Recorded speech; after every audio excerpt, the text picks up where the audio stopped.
Apakah ketika kita wudhu di kamar mandi yang ada toiletnya, pintu kamar mandi harus dibuka? Karena ada yang mengatakan harus dibuka pintu kamar mandi jika wudhu di kamar mandi. Kemudian ucapan bismillah ketika wudhu di kamar mandi yang ada toilet, apakah tetap dilafadzkan atau tutup? Ini siapa yang bilang ini? Ya. Ini orang terlalu berlebihan ya, menurut saya Allah alam. Bagaimana caranya orang kalau wudhu di kamar mandi harus buka pintu? Jadi kalau seandainya dia belum pakai baju, harus buka pintu? Enggak harus gitu kan.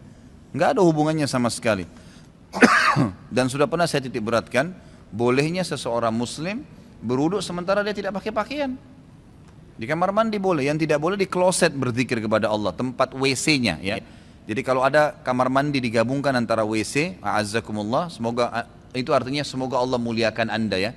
Selalu orang-orang dianjurkan oleh para ulama kalau kita menyebutkan tempat-tempat kotor seperti WC, kita mengatakan a'azzakumullah. Semoga Allah memuliakan yang mendengarkan cerita itu ya. Semoga Allah memuliakan Anda. Makanya saya ucapkan kalimat itu. Jadi kalau ada WC azakumullah digabung dengan wastafel, digabung dengan bataf tempat mandi, ada showernya, maka di WC-nya saja yang tidak boleh menyebutkan nama Allah. Tapi kalau di wastafel mau wudu boleh baca bismillah. Di shower mau wudu baca bismillah, ya kan gitu.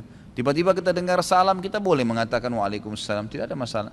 Dan ini pernah saya tanyakan sendiri kepada salah satu ulama kita sekarang yang masih hidup, semoga Allah menjaga beliau, Syekh Saleh Suhaimi. Itu kan beliau pernah datang ke Jakarta dan saya yang kebetulan sambut beliau, dan di hotel pada saat beliau menikah dengan salah satu murid saya dari Buton ya, dari Sulawesi sana. Kemudian waktu baru menikah sebelum dibawa ke Saudi, dibawa ke Madinah. Sekarang mungkin ini cerita sudah 9 tahun, 10 tahun yang lalu ya, pada saat awal beliau menikah dengan salah satu akhwat kita itu dan dibawa ke Madinah.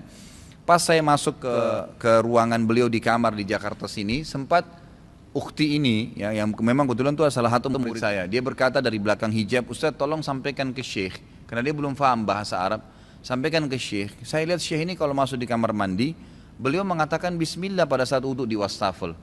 Bolehkah itu hukumnya secara syar'i? Saya terjemahkan, Syekh istri Anda bertanya begini, kata Syekhnya itu boleh saja.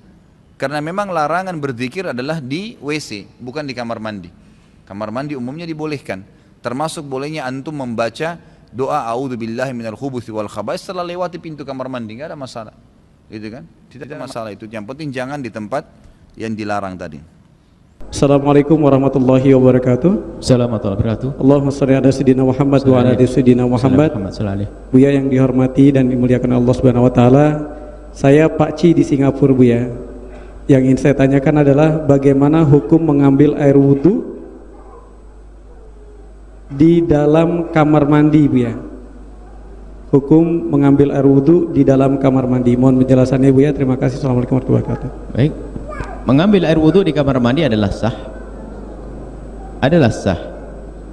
Jika dimaksud kamar mandi adalah kamar mandi yang ada kloset yang biasa dipakai buang air kecil dan buang air besar, namanya hamam, tetap wudhunya adalah sah. Yang menjadi masalah adalah membaca bismillah dan menyebut kalimat zikir di tempat tersebut, itu seperti apa hukumnya? Hukumnya adalah tidak haram, hukumnya adalah makruh. Mengucapkan bismillah dengan lidah yang terucap. Tapi kalau bismillahnya di dalam hati atau tidak mengucapkan bismillah tetap sah. Jadi kalau bicara tentang wudunya adalah sah.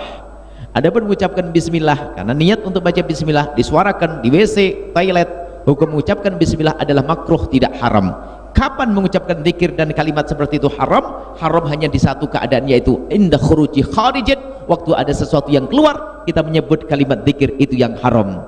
Jadi waktu ada keluar lalu mengucapkan bismillah itu haram, atau mengucapkan kalimat zikir itu haram. Tapi kalau kita menyebut kalimat zikir, menyebut nama Allah, bismillah dan lainnya di tempat tersebut tidak haram hukumnya, hanya makruh. Hendaknya kita menyebut dengan hati saja. Adapun untuk tetap sah. Pertanyaan dari saudara-saudari kita yang lain terkait dengan hal yang dimaksudkan. Idealnya memang tempat wudhu itu berpisah dengan toilet.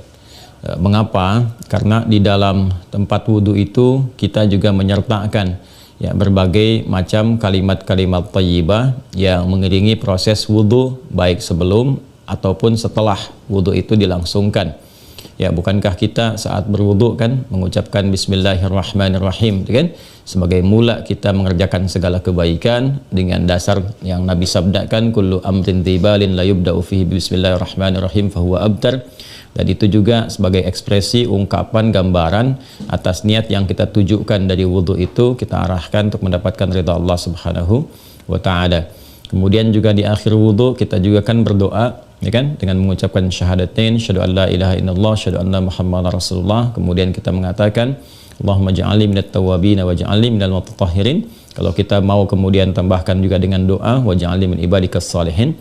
Nah, sedangkan kalimat-kalimat thayyibah yang berupa permohonan-permohonan doa dalam kebaikan ataupun menyebut asma-asma yang mulia, nah itu kan umumnya tidak diutarakan saat kita berada di dalam toilet, ya, karena toilet punya sifat tertentu, ya, sifatnya hanya untuk menyalurkan atau membuang hadas, baik yang sifatnya kecil ataupun juga besar, dengan cara-cara tertentu yang boleh jadi juga melahirkan najis. Sedangkan wudhu itu ya tidak seketika juga menyatu dengan menghilangkan najis, bisa jadi hanya hadasnya saja, belum tentu ada najisnya, gitu kan.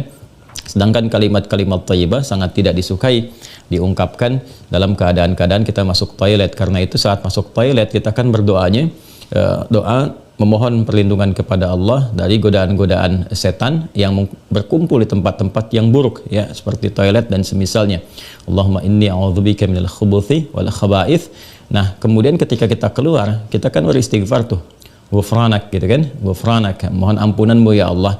Nah, ada yang mendetilkan itu, kenapa kita minta ampunan ketika keluar? Karena kita menahan diri dari pengungkapan kalimat thayyibah yang biasanya kita ucapkan di setiap tempat, gitu kan, istighfar, sholawat dan sebagainya. Nah, ketika itu terputus saat masuk toilet, ya, seakan-akan ada sifat tawadhu, kita memohon ampunan karena nggak mampu mengungkapkan, karena itu tempat yang tidak pantas, gitu kan, diungkapkan itu di tempat yang tidak sesuai. Maka ketika keluar kita mengatakan ghufranak kalau ada hal-hal yang tidak tepat di dalam dan tidak mampu mengerjakan hal yang biasa kita kerjakan. Itu adab saja, takdib di dalamnya. Nah, karena alasan inilah akan lebih bagus kalau tempat wudhu itu bisa terpisah sendiri dengan toilet, sehingga nanti kesempurnaan hal-hal yang mengiringi bisa dilakukan.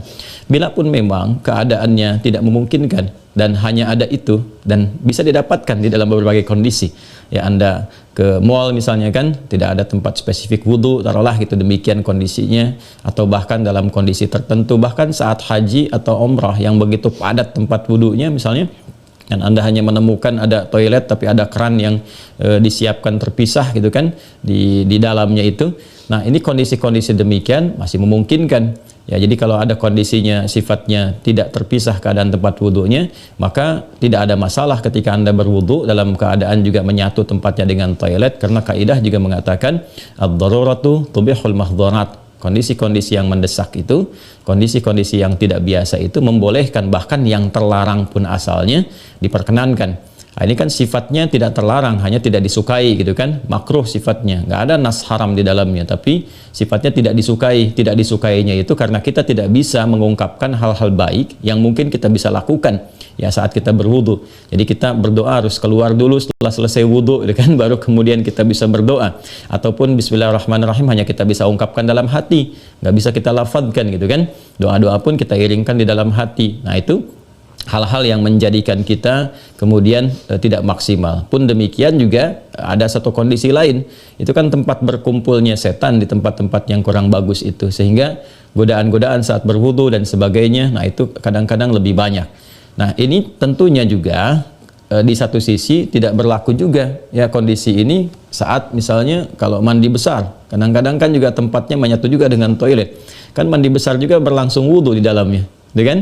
Nah, ini kita harus fleksibel juga dalam kondisi-kondisi demikian. Jadi ini yang mau saya katakan, tidak berhukum haram, itu bisa dilakukan. Kalau tempatnya kita misalnya memungkinkan untuk berpisah, bagus, ada dipisahkan. Tapi kalau menyatu pun tidak ada masalah, kan? Tidak ada masalah sepanjang dalam keadaan-keadaan darurat tertentu dan tidak berhukum haram. Ya, apa dalilnya? Yang tadi saya sampaikan. Ya, tidak ada nas spesifik mengharamkannya, dan kadang-kadang kita mandi besar juga, ya, al-ghuslu dari janabah dan semacamnya juga berlangsung, dan dalam mandi besar juga ada wudu. Namun barangkali kesempurnaan itu tidak bisa kita iringkan dengan kalimat-kalimat thayyibah yang diungkapkan, hanya dalam hati kita lakukan. Jadi kalau tidak ada tempat lain dan menjadikan Anda berwudu, misalnya menyatu dengan toilet, di dalamnya ada toilet, maka kalimat-kalimat thayyibah itu cukup dalam hati, tidak perlu diungkapkan di lisan, ya kan? Dan sempurnakan wudu Anda, lalu ketika keluar Anda berdoa sebagai penutup bagian dari wudunya.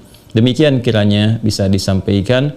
Wallahu ta'ala a'lam bissawab. Dan sebelum saya menutup, ada sesuatu yang sangat menarik ketika Ibnu Abbas radhiyallahu taala anhuma menyampaikan kisah Nabi sallallahu alaihi wasallam ya saat beliau berada di kediamannya Sayyidah Maimunah radhiyallahu taala anha, dan malamnya kemudian bangun ya, bangkit dari tidurnya, duduk dulu menghilangkan bekas ngantuk. Nah, ini ditemukan di Sunan Abu Daud nomor hadis 1367. Tsumma dhahaba ila syanin mu'allaqah. Kemudian beliau pergi ke tempat tertutup. Nah, syanin mu'allaqah ini enggak disebutkan tempat tertutupnya. Apakah dia sifatnya mirhad, ya kan? Apakah tempatnya toilet yang menyatu, kamar mandi, ataukah dia tempat wudhu, ya kan? Midha, apakah dia tempat wudhu? Nah, ini yang tidak disebutkan, keadaannya tempat tertutup saja. Ini memberikan kesan bahwa bisa jadi kalau itu yang dimaksudkan adalah tempat yang tertutup, itu toilet dan semacamnya, jelas ya dilakukan dalam bentuk tertutup sehingga tidak tampak aurat dan sebagainya, itu fikih yang lain. Tapi kaitan dengan wudhu juga itu cukup menarik juga. Hendaknya kalau kita pun membuat tempat wudhu di satu tempat, ya dimungkinkan ada penutupnya, karena boleh jadi tempat-tempat yang digunakan oleh laki-laki ataupun perempuan yang menyatu, menyatu itu yang dimaksudkan dimanfaatkannya. Ya boleh jadi ada perempuan juga yang masuk ke situ, kan di satu tempat tuh nggak ada kekhususan gitu ya. Nah, tapi tempat-tempat lain sekarang sudah lebih bagus. Ini untuk laki-laki, ini untuk perempuan, tuh nggak ada masalah. Tapi kalau tempat yang digunakan untuk menyatu, dia hendaknya ada penutup sehingga nggak semua orang bisa mengakses ke dalamnya dengan batas-batas tertentu. Apa kaitannya, korelasinya dengan pertanyaan Anda? Syanin mu'allaqah di sana nggak disebutkan. Ya, apakah itu tempat wudhu atau menyatu dengan toilet? Tapi babnya ketika keluar dari situ, Nabi sudah berwudhu.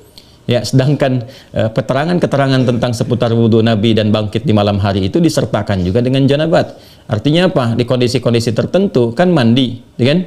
Dalam mandi itu kemudian ada proses wudhu dan sebagainya. Ini menunjukkan kesan bahwa dalam mandi itu kan ada, selain hadas juga ada sifat-sifat lain yang dibersihkan, ya kan? Bisa jadi juga yang mengandung najis seperti buang air kecil ya dan sebagainya kan menyertai dalam mandi itu. Nah, ini memberikan kesan bahwa tidak ada hukum spesifik haram untuk mengerjakan wudhu di dalamnya, karena ada proses yang tadi saya sebutkan. Tapi lebih disukai kalau hanya untuk wudhu semata, tidak disertai dengan mandi yang lainnya, kalau ada tempat yang terpisah sehingga bisa menyempurnakan bacaan-bacaan yang dimaksudkan. Demikian Mas Wildan ya, semoga bisa dipahami dengan baik. Allah Ta'ala alam bissawab.